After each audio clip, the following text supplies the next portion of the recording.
All right.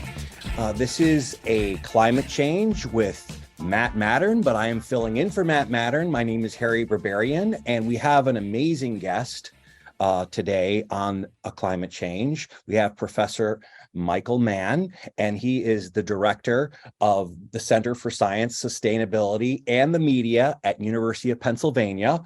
And I was very curious, Michael, first of all, about what exactly is, tell us about the Center for Science, Sustainability, and the Media, because the word media, I just was intrigued by, and what's that all about, and welcome to the show. Yeah, thanks, Harry. It's good to be with you. And this center, which I started when I arrived at the University of Pennsylvania just last September, after having been at Penn State University for 16 years. And so the joke is that I didn't have to get new business cards. I just crossed off the state, and I can still use them. So I'm now at Penn rather than Penn State. And one of the attractions was not just that, there are a lot of great folks in climate science at the University of Pennsylvania. In my department, the Department of Earth and Environmental Science, there's important climate research that goes on there, and I'm part of that now. But what I was also intrigued by was the presence of the Annenberg School for Communication, one of the leading schools for communication in the country. And sort of over the years, while I started out really as a scientist, my experiences sort of pushed me out into the public sphere. And over time, I've really embraced that opportunity to not just do science related to climate change, but to inform the public discourse and the often fractious public debate over climate change and what to do about it. And so at Penn, I had an opportunity to have a joint appointment in arts and sciences, but also the Annenberg School, where I direct this center that tries to bring all that together, that brings together the science and its implications and what it tells us about, climate risk and the sorts of impacts that we may have to contend with. But the greatest challenge really today isn't so much the scientific case. We know enough about the science to tell us that climate change is real, it's human caused, and it's already creating all sorts of problems for us. The real challenge now is communicating that to the public and to policymakers in a way that's accessible and, frankly, in an environment that's sometimes hostile, because there are some bad actors out there that have really been working hard to pollute our public discourse with misinformation and indeed disinformation, intentional misinformation that is aimed at sort of, creating doubt about the science and thus sort of promoting an agenda of inaction, of climate inaction, because if we fail to do anything about the problem, the big winner there is the fossil fuel industry that would love us to sort of follow a pathway of business as usual, that would love us to remain addicted to fossil fuels when in fact we know we have to get off that addiction. And so that's really the challenge now, is to communicate not just the urgency, but also the agency, the fact that we can still make a difference in this very fractious political economy that we find ourselves in today when it comes to issues like climate change. Right. But how do we truly, though? Is it true then? Let's say the right wingers out there denying climate change and whatnot. Truly, the fossil fuel industry is behind all this dissemination of incorrect information, and it seems to be like a monolith of just almost people that I don't know. Is it wrong of me to say that I feel that people that are not alarmed about climate change think that God or something is going to save the day, and that there's nothing to worry about, and no matter what we do to this earth, is that tied in also with the fossil fuel industries, that line of thinking? Yeah, well, it's a great question, and and it's something that I get into a bit in my book. My sort of one of my first books was the hockey stick in the climate wars, was sort of about my experiences as a scientist, finding myself in this very contentious arena of the public discourse over this issue. So yeah, the fossil fuel industry, ExxonMobil, other large fossil fuel companies for decades have funded a massive misinformation campaign. And in fact, some years ago, the journalistic outlet Inside Climate News, a small outfit, but they actually have won a Pulitzer Prize for their reporting, and they're very focused on the issue of climate. And they did sort of an investigation into a report. It was an ExxonMobil internal report from 1982 that got leaked into the public domain. And in this report, ExxonMobil's own scientists were describing the potential consequences of continued fossil fuel burning as catastrophic. Those are their words. Those are the words of ExxonMobil's own scientists. But they fired that division. They got rid of it. They hid that report and instead invested literally hundreds of millions of dollars in a massive misinformation campaign, along with other fossil fuel companies, to attack the very science that their own scientists had secretly reaffirmed themselves. In some ways, it's comparable to what the tobacco industry did, hiding, their own internal research that demonstrated the threat of their product. In that case, cigarettes, tobacco. And it's interesting that you draw this analogy sort of with religion and the idea that, hey, God will save us. There is, and I hate to use forgive the pun here, but there is this sort of unholy alliance that has formed over time between what we might think of as the corporate right, tobacco industry, fossil fuel industry, and the religious right.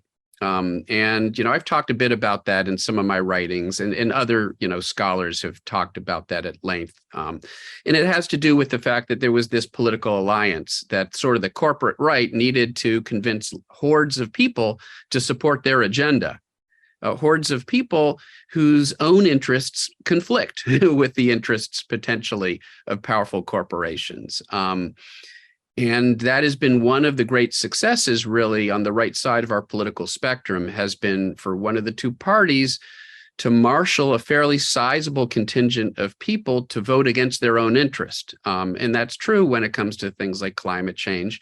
But religion turned out to be a very important part of that. The use of religion as a way to sort of marshal, if you will, sort of the ground forces in this movement, and that that alliance, people like Ralph Reed of the Christian Coalition some years ago, that was decades ago, where he was caught on tape, sort of talking about how clever they were in convincing Christian, large numbers of evangelicals to support their anti-tax, pro-corporation agenda.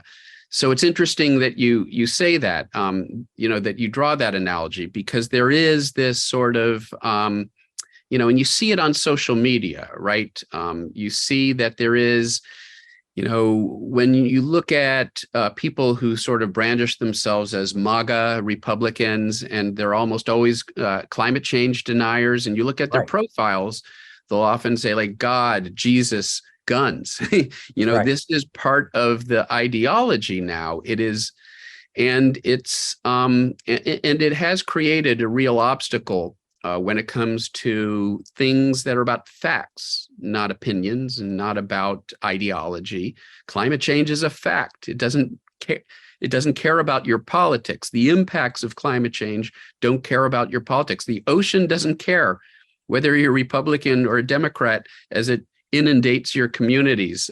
Tropical, storms, hurricanes, these increasingly more damaging storms and droughts and heat waves and wildfires and floods, they impact all of us. They don't care about our party affiliation. a good friend of mine and one of the great scientists in our field, Lonnie Thompson, who was a recipient of the Presidential Medal of Science, used to say, because he did a lot of research into glaciers and the melting of glaciers, and he would say the ice has no agenda as it melts. And that's true of the climate writ large. And so that's the challenge, right? In this very polarized information age that we can, that we exist in today, where social media like Twitter have become weaponized, ideologically to advance certain agendas, it's really difficult to have a conversation about something like climate change, which has become, again, it's been weaponized, it's been politicized, not by the scientists. The critics like to say, oh, you guys politicize the science. No, we're just trying to deliver the message of what the science has to say. That message happens to be convenient for some powerful interests. And that's why it's become political, because it's become inconvenient to some powerful interests. Gotcha. All right, we're going to wrap here with the first segment. You're listening to A Climate Change with Matern. We have the distinguished Professor Michael Mann, and we'll be right back. We can change the world if we do it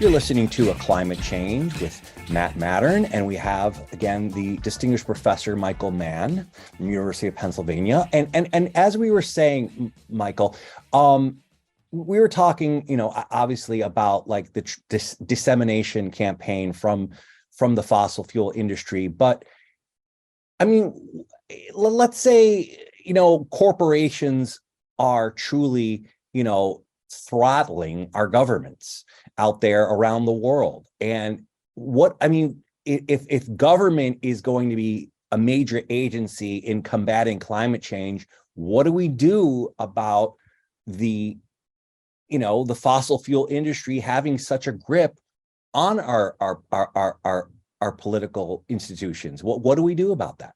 Yeah, it's a great question. And just today, there was an announcement, the Supreme Court has gutted parts of the Clean Water Act. So we're sort of watching this play out. We're seeing a dismantling of many of the critical, environmental successes that came about. I would, point out, not just from Democratic administrations, but Republican administrations. Let's not forget that Richard Nixon, the Nixon administration, gave us the EPA in the first place. Ronald Reagan supported the Montreal Protocol to ban, ozone depleting chemicals. George H.W. Bush actually was instrumental. His administration actually produced the notion of cap and trade. That was a Republican concept that came about under the George H.W. Bush administration to deal with the problem of acid rain. And so, for a long time, issues of environmental preservation and conservation weren't political. And when you think about it, if you're a conservative, well, shouldn't it be natural to want to conserve, our environment? And it was only really in the administration of the second George W. Bush, where issues like climate change really started to become such a politically partisan issue. And that came about in part because of efforts of Dick Cheney and the energy industry. And they sort of came in midway through George W. Bush's first term. Actually, W supported, climate action. He appointed Christine Todd Whitman, who was an environmentalist, to be the head of the EPA. And she declared CO2 emissions, carbon emissions from fossil fuels, to be a pollutant under the Clean Air Act. That was under George W. Bush's administration. Midway through the administration, though, it was really Dick Cheney and the energy industry that came in. They got rid of Christine Todd Whitman. They took over the environmental policy, essentially, of that administration. and they haven't looked back. And so since then, it really has become a politically partisan issue, and that's really unfortunate. Now, there are some conservatives out there. Some of them are good friends of mine who are true political conservatives. They have conservative ideologies, but they care about the planet that they leave behind for their children and grandchildren. Bob Inglis, former congressman from South Carolina, who was sort of part of the so-called Reagan Revolution back in the 1980s, had a nearly perfect lifetime conservative voting record. But his children actually convinced him that he needed to do something about climate. He's an evangelical Christian, cares about stewardship of the planet, and started talking about climate. And then the good old Koch brothers, conservative funders, came in and basically booted him. They primaried him out of his congressional position by giving lots of money to a primary opponent who defeated him in that election. And so there are some good folks out there who are Republicans, but they've increasingly found themselves somewhat isolated in a party that has formed a very close association with the fossil fuel industry. And that's sort of where we are now. Let me come back to your original question, because I didn't even answer it. What can we do? It's still fascinating. You're elaborating on the earlier section, but go ahead. Yeah, I mean, so what can we do about it? So, in the end, the obstacles aren't technological at this point. They're not physical. We can still act to avert the worst consequences of climate change. The obstacles are political. And that means we can make a difference through our action, through voting, through using our voice, through doing everything in our power, in our means, to put pressure on the political process and to help elect politicians. And I don't care what party affiliation they are, as long as they support action on climate, putting those people, in politics and getting rid of those who refuse to act, who have instead hindered efforts to do something about climate, who have acted essentially as rubber stamps for polluters. We got to get rid of them. We got to vote in people who will do our bidding, what's right for us, rather than the bidding of powerful polluters. Right. Yeah, absolutely. I mean, so politics is truly a major force when it comes to addressing climate change. Do you think and I've heard that you're hopeful about combating climate change overall. Are you not? I am. Part of it comes from, studying the science, knowing what the science says. And it tells us that, there's still time to prevent, 3-degree Fahrenheit warming of the planet, where we'll start to see some of the worst consequences of climate change. Well, what would a 3-degree planet look like? An increase of 3 degrees? Well, we start to potentially move into new territory where we see not just damage to coral reefs, but the destruction of all the world's great coral reefs. We see even more devastating hurricanes, and we've already seen the devastating consequences of extreme weather events that have been supercharged by the warming of the planet in the form of these unprecedented heat waves and wildfires and floods and, droughts that we've seen in recent years here in the United States and elsewhere around the world. So by some measure, dangerous climate change consequences have already come here, but it gets a whole lot worse. The climate projections show that if we warm the planet beyond 1.5 Celsius, that's about 3 degrees Fahrenheit. Right now, we're at about 1.2 Celsius. We warm it beyond 1.5, we'll start to see, qualitatively more devastating extreme weather events. We may commit to the collapse of large parts of the major ice sheets, the Greenland ice sheet, the West Antarctic ice sheet, where we're locking in not just inches or feet of sea level rise, but we're locking in meters of sea level rise, and the inundation ultimately of, our great coastal cities. That, there's some uncertainty, but uncertainty isn't our friend here.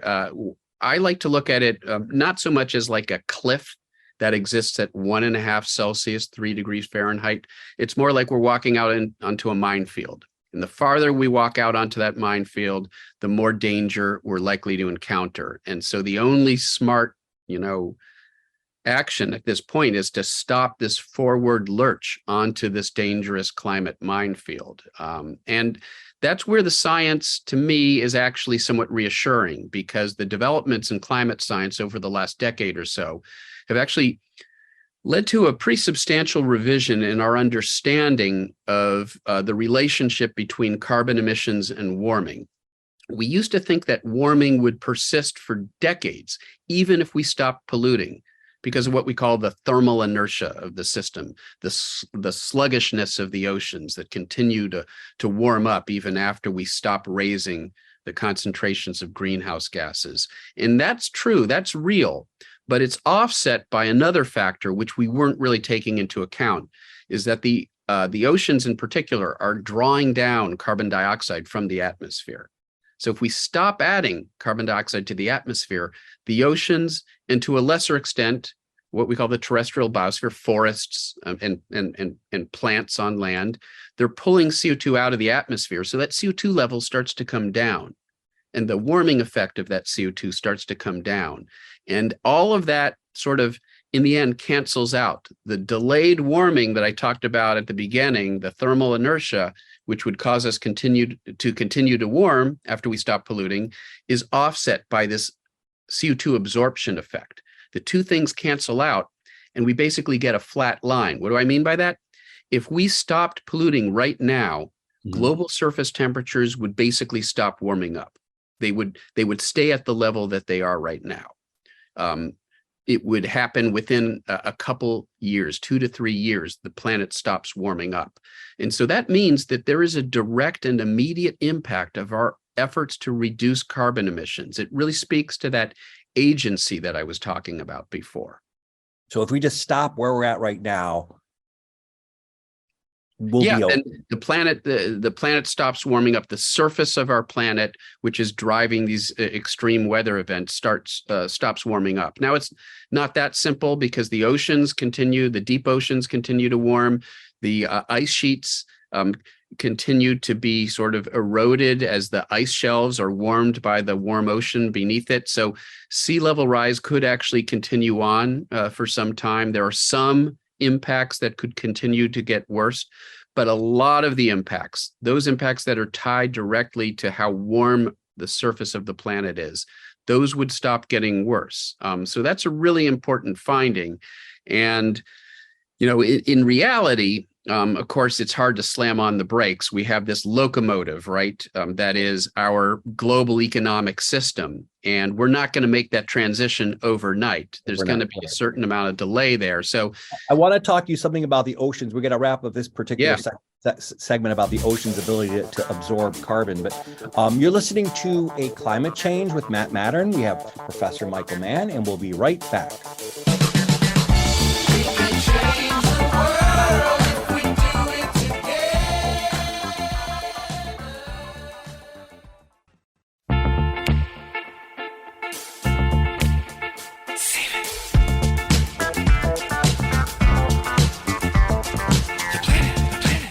You're listening to A Climate Change with Matern. I'm your substitute host today, Harry Berberian, and we have the distinguished Professor Michael Mann. And Michael, continuing on with the subject of the oceans and how I've heard it, like the oceans, maybe correct me if I'm wrong, but they absorb as much as, is it 80% of all the carbon dioxide ideally out there? I'm going to give you, I just finished teaching a course for first-year students at Penn on climate, and I'm going to give you an A-. That was a good, you're very close. You get a lot of partial credit there, 90%. But you're right. A huge amount of the heating is going into the oceans. About 90% of the heat is going into the oceans. That's amazing. But now we recently spoke to, do you know Professor Gaurav Sant? The name sounds familiar, but I'm not sure I know them well. Yeah, he is leading a team of researchers that have developed carbon sequestration from the oceans. He's arguing that we have to remove carbon from the oceans because the oceans are much like a sponge, and they're over capacitated with carbon, and their ability to remove carbon is jeopardized because there's just too much carbon in the ocean, and that we have to remove the carbon to make the oceans more apt to soak in the carbon. What is your thoughts on that?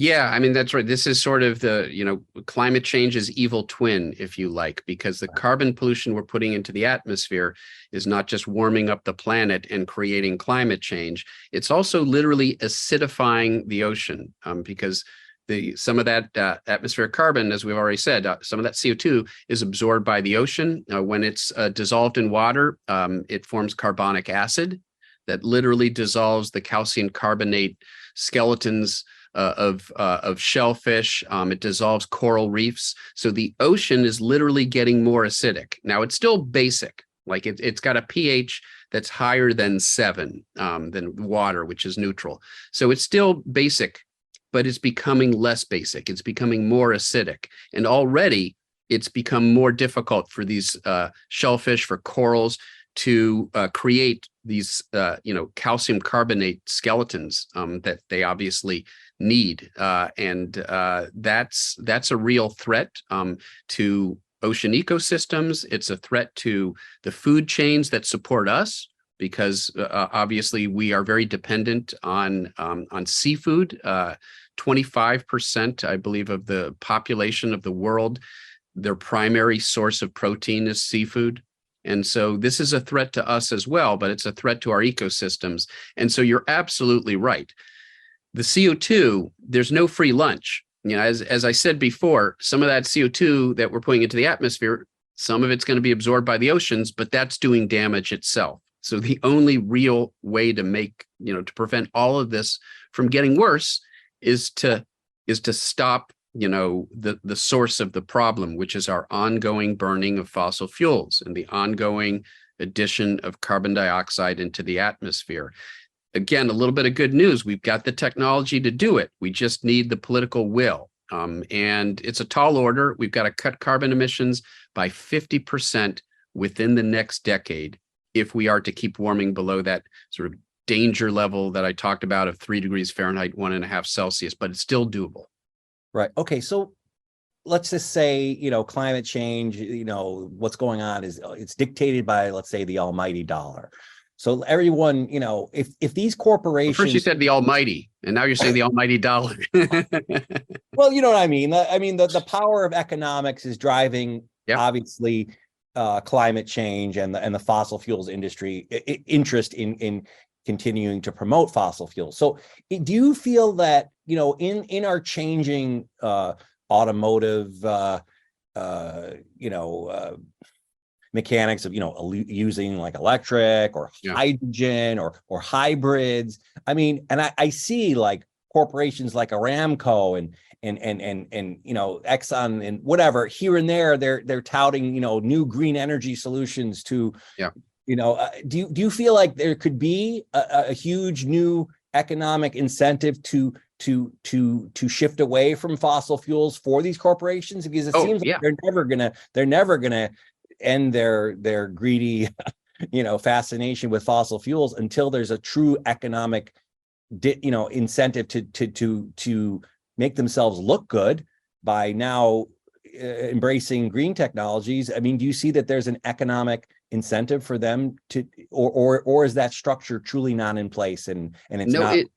You're absolutely right, actually. In fact, the incentives right now are in the direction of renewable energy. If you look at the levelized cost of different forms of energy, and Lazard every year puts out updated estimates of so how much does it cost to produce a watt of power from different sources of energy, taking into account not just the cost of the energy production, but the upfront infrastructure you have to create. And obviously for a coal-fired power plant, you got to build that coal-fired power plant. For solar, you got to build those those solar arrays.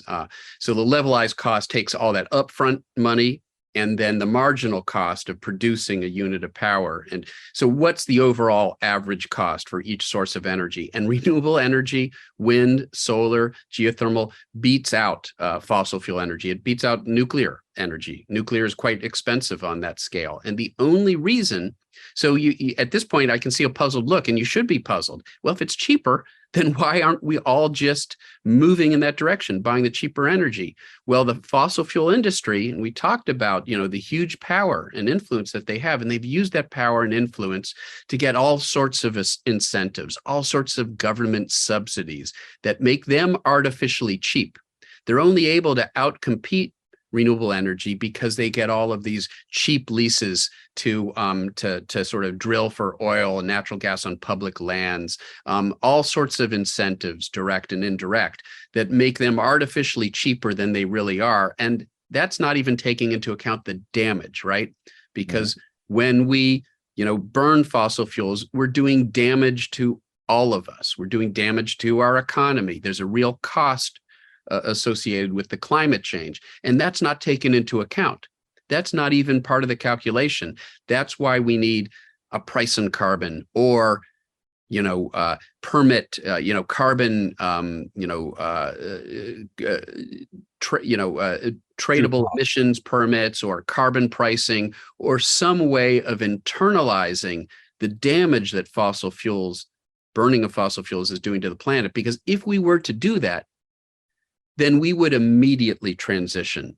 We'd transition even faster towards renewable energy. But let's say these corporations are able to see, like, hey, there's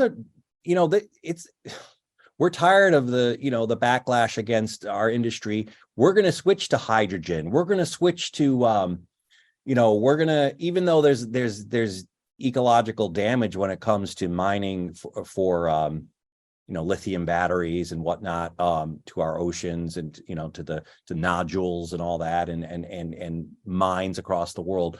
I mean, is it possible that, like, new cleaner sources of energy would be more potentially just as profitable, if not more profitable, than using fossil fuels? Absolutely. And we're seeing companies that are coming in and going, in that direction, are doing very well. In fact, the Inflation Reduction Act, which was, the most significant climate legislation that's ever been signed into law by a president, contained sort of components of what's known as a clean power standard that provides incentives to utilities who provide a larger and larger fraction of their energy from renewable energy. So there are incentives there to help move them in that direction.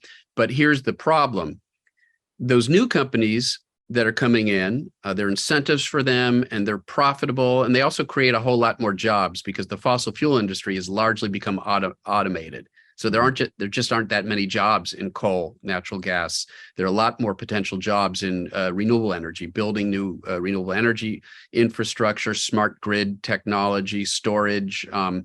That's where the growth potential is. But the fossil fuel industry has a huge sunken investment. If we move away from fossil fuels, they've got, billions of dollars of fossil fuel reserves that are already on their sheets, that are already part of their proven reserves, and they want to monetize that.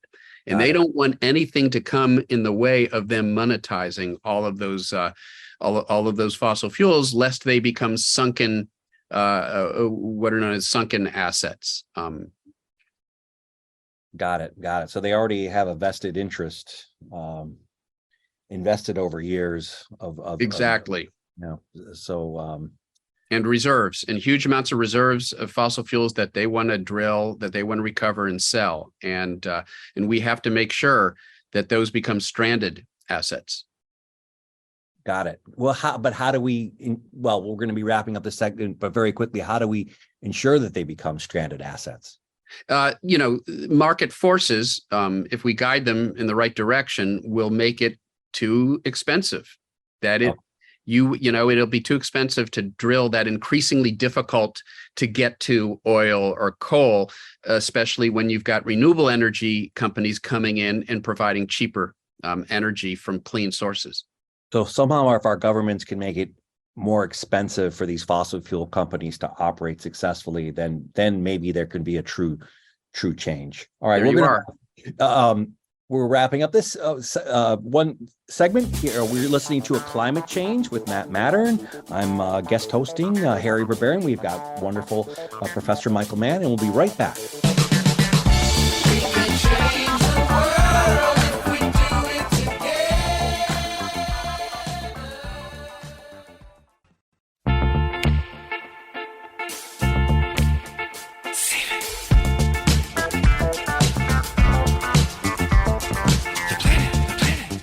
You're listening to A Climate Change with Matern. I am your guest host, Harry Berberian, and we've got Professor Michael Mann, and we're continuing our discussion. But Michael, you have a brand new book coming out. It's just about to be released, I see, called Our Fragile Moment. And I know you've written a lot of books about the climate.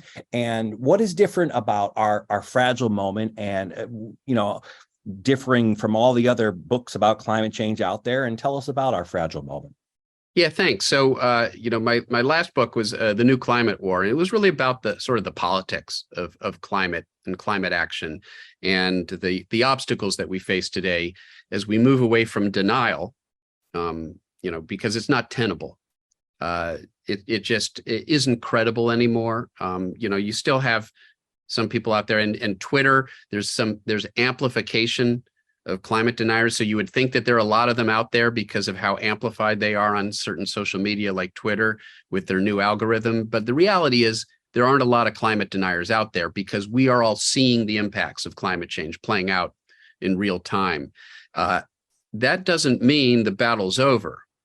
We've moved away from denial, but we've moved on to sort of these other tactics that polluters are using because they don't care why, what prevents us from taking action. They just care that we don't take action. And so if they can't do that through denial, then they'll happily use other sort of tactics like deflection. We don't need policies. We don't need, legislation, carbon pricing, anything like that. We just need individuals to be better stewards of the environment. We need individuals to change their behavior voluntarily to decrease their carbon emissions. It's a classic tactic that we've seen used over and over in the past. The beverage industry did this. The tobacco industry has done this. Blame it on individuals to take the pressure off of politicians to pass legislation to solve the problem systemically. We're not going to solve this problem because individuals decide to change their behavior. We're going to solve this problem because the incentives are going to be there for people to change their behavior. They're going to want to change their behavior because there's a positive incentive for them to do that. That's one of the D's now. So we see we move away from denial, but we've got deflection, we've got division. We see that on social media, getting climate advocates fighting with each other, arguing about their lifestyle choices, whether they're vegan, whether they fly, these sorts of things. If they can get sort of create division within the sort of community of climate advocates, then it's sort of a divide and conquer strategy to prevent the climate community from speaking with a united voice, demanding action. We see delay is another D word. We'll solve this problem down the road. We'll invent new technology in the future. Trust us. So let us continue to extract and sell fossil fuels now, because we'll come up with a solution down the road. Delay tactic. But perhaps most significant, most pernicious of all, ironically, is doomism or despair. If they can come to convince us that it's too late to do anything about the problem, and you sort of alluded to that earlier in our conversation, then, if we can't do anything about it, then why bother? And again, they don't care about the path we take. They just care about the destination. So whether it's because of denial or it's because of doomism, you just think it's impossible, we can't solve this problem, it still leads us down this, to inaction. It sort of moves us off of the front lines onto the sidelines, which is where they want us. And so this new book was my opportunity to get back to the science. because I was seeing so much of this doomism on the part of people who would otherwise be pushing for climate action. Environmentalists, progressives, people who care about climate, who want to do something, but they've become convinced it's too late, that we can't do anything. So this book was really, I was inspired to write this book to address that, because so much of that doomism actually comes, ironically, from misrepresentations of the science. Just like climate deniers misrepresent the science, they misportray the science in an effort to discredit the science of climate change. You also have doomers who will, for example, say, well, look, there was this episode in the deep geological past where there was all of this methane that was trapped in the permafrost, and it was suddenly released into the atmosphere, and that led to runaway warming, and that's what's happening now. We can see it in the Arctic. It's too late. We're all going to be extinct. It's too late to do anything. It's just part of nature. Yeah, and I was seeing this weaponization of misrepresentation of the science of the very field that I sort of started in, which was paleoclimate, the study of past climate.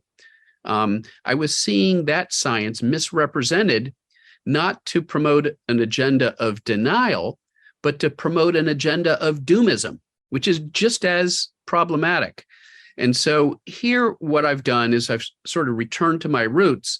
Let's look at the climate record. Let's start all the way at the beginning, when Earth was formed 4.5 billion years ago. And let's look at all of the major episodes that happened in the past and see what they tell us about how resilient versus fragile our planet is. At times, our planet can be fragile to insults, be they natural insults like an asteroid impact that happened and killed the dinosaurs 65 million years ago, or the human insult of increasing carbon pollution today. So the planet, in some respects, it can behave as if it's fragile under a very large impact, be it natural or human. But there are also examples, when you look at the paleoclimate record, that there's a certain amount of resilience in the climate system, that there's stabilizing feedback mechanisms that sort of return us to where we're supposed to be when we stop the insult, when we stop hitting the climate system with whatever that impact is. And so it's really, this book is about looking at the lessons from Earth's past, starting all the way 4.5 billion years ago, and seeing what they tell us about, how fragile and how resilient our climate system is. And in the end, when we take all of that evidence together, it underscores that same message that I was talking about before, that message of urgency. Yes, we have a problem and it's getting worse the more we pollute, but agency, that it is not too late to prevent the worst consequences of climate change. The paleoclimate record tells us that, and I wanted to tell that story to people because I think it's an important message at this particular juncture. Right.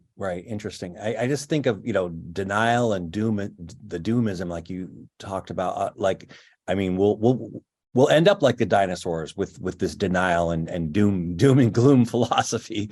I mean, it just seems to be like equating fossil fuels with the dinosaurs. I think that's something that we could really hit people over the head with in terms of. Do we have a few minutes to talk about that? Yeah, yes, we do.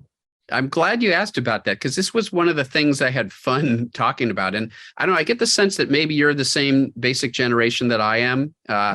And so do you, maybe you remember the group, The Police? Sure. Yeah. And back in the 1980s, there was an album, Synchronicity, and it had this was in the mid 1980s, sort of in the heart of the Cold War, the nuclear escalation between Russia and the US during sort of the Reagan era.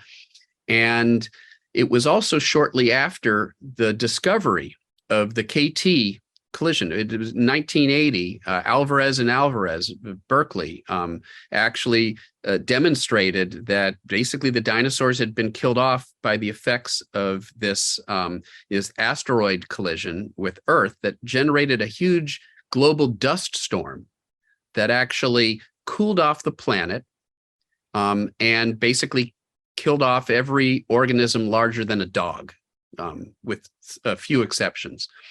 And so there's this amazing sort of synchronicity, if you will, the title of that album, between that discovery that was made around 1980 and the Cold War, and the escalation, the nuclear escalation and the threat of global thermonuclear war.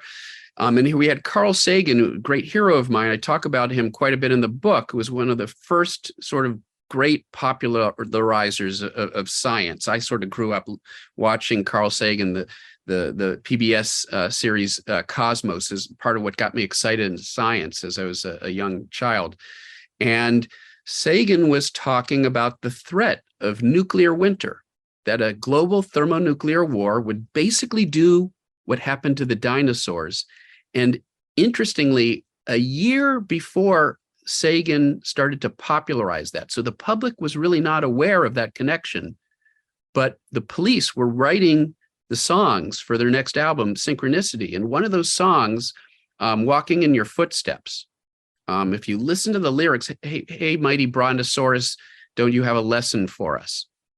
When you listen to those lyrics, it's about exactly what we're talking about here. And it was prescient because Sting, or Gordon Sumner, the police, at the time wouldn't have been aware of nuclear winter. That wasn't really popularized until about a year and a half later. So they were thinking more of just the destruction of these nuclear warheads. But in fact, the connection was far deeper than even they realized when they wrote that song, because it literally was the very same threat, nuclear winter, that killed off the dinosaurs. A natural nuclear winter in that case. So there was a true synchronicity. And anyway, synchronicity is about these causally disconnected and yet somehow related concepts, and that's what we have here.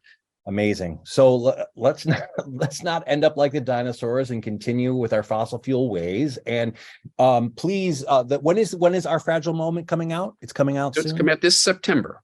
This September 26, I believe. Yep. September 26, Our Fragile Moment is coming out. This is going to be very fascinating. Thanks. And this has been a very fascinating talk. I hopefully we have you again in some capacity when our Matern comes back. Sure thing. We'd be happy to come back. Yeah, and we are around the same generation too, which is exciting. So very cool. Watch for Our Fragile Moment. We've had on Professor Michael Mann, and this has been very, very interesting. And I feel like there's a lot more to be discussed. So you're listening to A Climate Change with Matt Matern. It has been a terrific, terrific segment. And please, again, check out Our Fragile Moment coming out September 26th by Michael Mann. Thank you. Thanks so much, Harry. It's been great talking with you. Thank you so much. Thank you. Thank you, Michael. We can change the world.